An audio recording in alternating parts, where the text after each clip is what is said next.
Hi,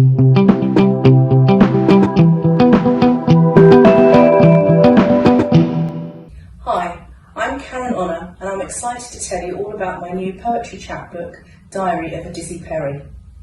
It is a collection of thoughts and poems about midlife, menopause and mental health, and it is my contribution to keeping the Meno conversation going.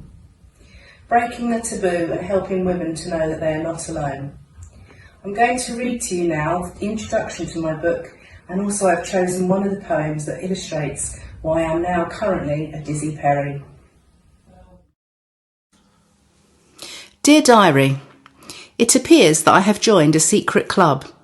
Certainly I had never heard its name until now, but its members call it the Perimenopause.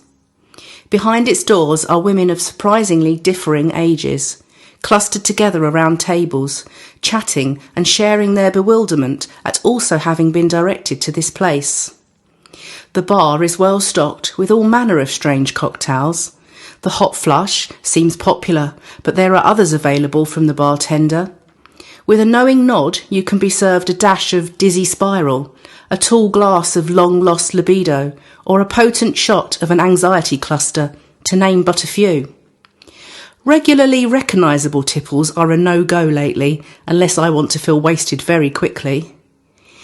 Even without a tipple, I am often a Dizzy Peri these days. Add that to a frequent dose of crumbling confidence, and I wonder if that's what is termed a midlife crisis. I don't know. They didn't teach this stuff at school, did they, Diary? Some of the women here seem to have an enthusiasm for exercise that they advocate with great passion. Some are channeling their creativity or their love of nature. Many are looking lost. But they are all welcome in this club, and as I navigate my way around the different tables, there is something remarkable happening. There's a whisper going round, one that is gaining volume and momentum. Change is coming. Fairy footsteps. The Perimenopause is an unusual creature, notoriously slippery, little by little leaving her mark, typically teasing, hinting at first of her presence.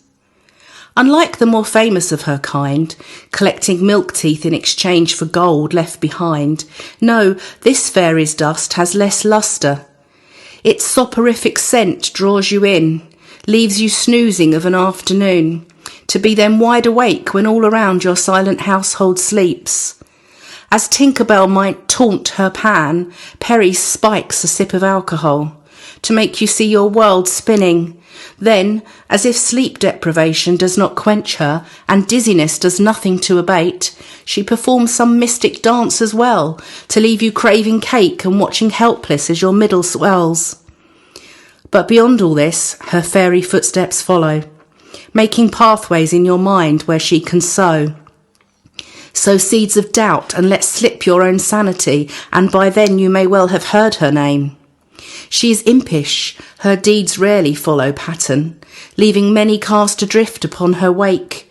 A mischievous pixie, wreaking havoc, and she seems to thrive until we know the steps to take. I remember searching woodland paths for fairies as a child, making little gardens with pebbles, twigs and shells, but I didn't know back then where such pastimes would lead, for no one foretold their daughters of her actions. This should have been the plan, to spread the word and tell of Peri's spell. In knowing what's expected there is comfort, support to see this fairy's not all bad. Amongst her dubious, unsettling traits, over time there blooms an inner strength. Transitional, she sprinkles an acceptance. This complicated, complex and strange creature gives a wisdom of yourself to face the world.